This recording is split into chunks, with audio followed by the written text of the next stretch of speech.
الرحمن الرحیم۔ السلام علیکم ورحمۃ اللہ وبرکاتہ۔ جی ناظرین کرام، الحمدللہ آج ماہ رمضان مبارک کا پہلا روزہ ہے، اور الحمدللہ ماہ رمضان مبارک کا پہلا روزہ کون سے خاص اعمال ہیں، کون کون سے اعمال کیے جائیں، ناظرین کرام اس سے متعلق آج کی نشست میں انشاءاللہ میں بتلاؤں گا۔ یہ میرا آپ سے وعدہ تھا کہ الحمدللہ ایوری سنگل ڈے یعنی ہر روز باقاعدہ آپ نے کیسے گزارنا ہے، اور خاص طور پر کون کون سے خاص اعمال کرنے ہیں۔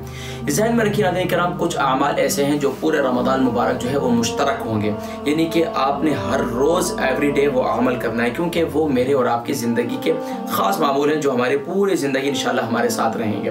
وہ کون سے خاص اعمال ہیں وہ ان کا میں ذکر کرتا ہوں، لیکن ناظرین کرام یہ ذہن میں رکھیں کہ اگر آپ ان اعمال کو نہ کر سکیں تو کوشش کریں کہ ان میں سے جو آپ کر سکیں وہ ضرور کریں، لیکن ناظرین کرام رمضان مبارک کے اندر ذرا کوشش کرنی ہے۔ سیدنا عائشہ صدیقہ رضی اللہ تعالی عنہ فرماتی ہیں کہ میں نے آقا علیہ السلام کو دیکھا کہ آقا علیہ السلام ماہ رمضان مبارک کے اندر اتنا کمر بستہ ہو جاتے تھے، اتنے کمر بستہ ہو جاتے تھے کہ خوب جو ہے وہ مستعد ہوتے تھے اور بہت زیادہ عبادت کرتے تھے۔ شعبان میں بھی بہت زیادہ کرتے تھے، لیکن رمضان مبارک کے اندر بہت زیادہ کرتے تھے۔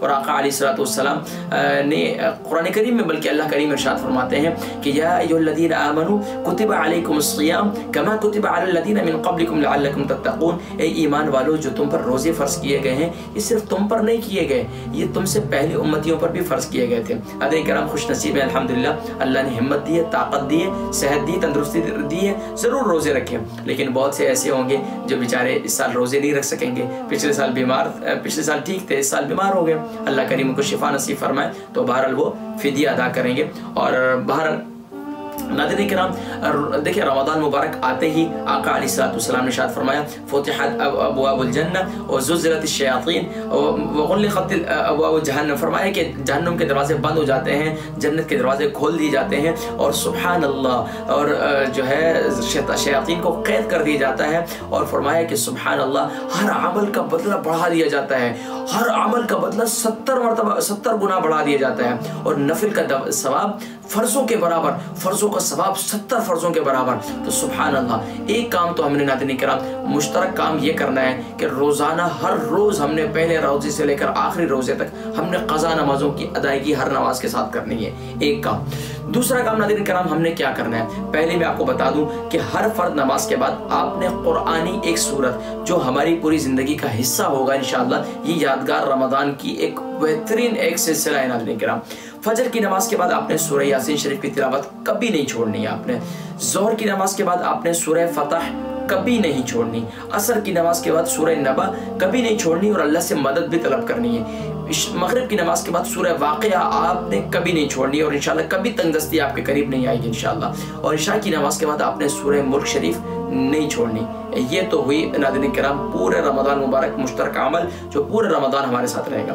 دوسرا آپ نے کیا کرنا ہے ناظرین کرام، فجر کی نماز کے بعد آپ نے اگر آپ کا سونے کا ارادہ ہے تو آپ فجر کی نماز کے بعد آپ نے خاص طور پر پھر سونے سے سورج نکلنے سے یہ اشراق پڑھ کے سونا ہے، جیسے آپ کی ترتیب ہے۔ تو سورج نکلنے سے پہلے آپ نے سبحان اللہ و بحمدہ سبحان اللہ العظیم، یہ تسبیح ملائکہ ہے، یہ بہت پیارا عمل ہے، اللہ کو بہت پسندیدہ ہے، اور یہ اعمال کو وزنی کرنے والا ہے۔ کل قیامت میں جب اعمال تولے جائیں گے سبحان اللہ، تو اللہ تبارک و تعالی ہمارے میزان کو، ترازو کو بھاری کر دیں گے سبحان اللہ، اور وہ جنت میں جانے کے سبب بن جائیں گے انشاءاللہ۔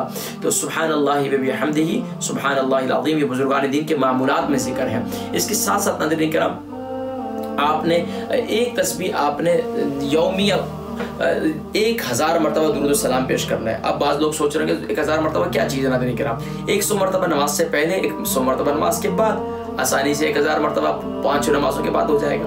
اگر مغرب کی نماز کے بعد آپ نے افطاری کا اہتمام کرنا ہوتا ہے، ذرا مشکل ہے، تو آپ اس کو یعنی کہ اس کی تعداد کو جو ہے وہ تقسیم کر لیجئے، اور اسی طریقے سے آپ نے ایک تسبیح استغفار کرنا ہے، کیونکہ روزے کی حالت میں انسان ہے، کمزور ہے، تو ویسے تو نافرمانی نہ ہو، لیکن اگر غیر دانستہ طور پر کبھی کوئی ایسی غلطی ہو جائے تو استغفار توبہ کی برکت سے انشاءاللہ معاف ہو جائے گی۔ تو ہمارے نبی صلی اللہ علیہ وسلم یومیہ استغفار کیا کرتے تھے، تو 100 مرتبہ ہم نے ایک تسبیح پڑھنی ہے۔ اور اسی طریقے سے لا حول ولا قوت الا باللہ، یہ ہماری پوری زندگی کا حصہ ہوگا انشاءاللہ ناظرین کرام، یہ مشترک عمل ہوگا پورے رمضان مبارک اور انشاءاللہ آخری تک ہماری زندگی تک انشاءاللہ۔ لا حول ولا قوت الا باللہ کس لیے کہ حدیث مبارکہ میں فرمایا کہ 99 پریشانیاں اور 99 بیماریاں سے دور ہوتی ہیں. تو آپ نے انشاءاللہ یہ عمل آپ نے نہیں چھوڑنا. اور اس کے ساتھ ساتھ ناظرین کرام آپ نے یعنی کہ کون سے عمل ہو گئے؟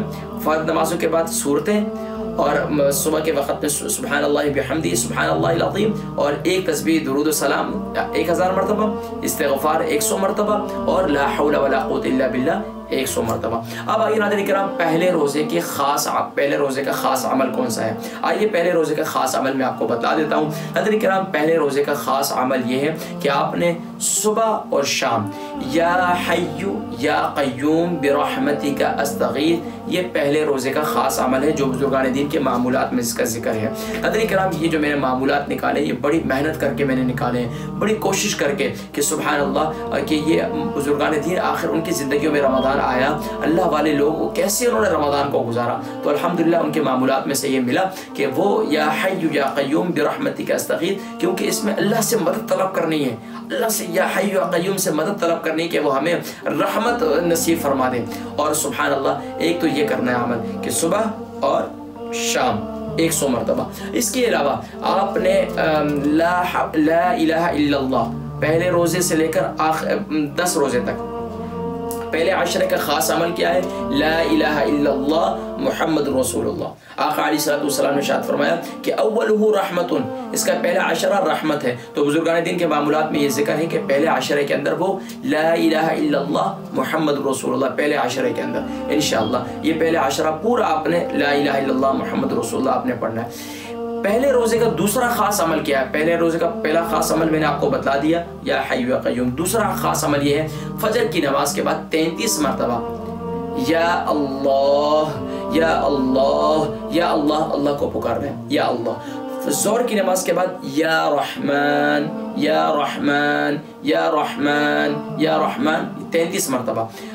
عصر کی نماز کے بعد یا رحیم یا رحیم یا رحیم، اور اسی طریقے سے مغرب کی نماز کے بعد یا حی یا قیوم برحمتک استغیث 100 تسبیح مرتبہ پڑھیں گے، یعنی صبح اور شام میں. اور عشاء کی نماز کے بعد تینوں کو ملا دیں گے یا اللہ یا رحمان یا رحیم، یہ بھی 33 مرتبہ. تو یہ خاص عمل ہے.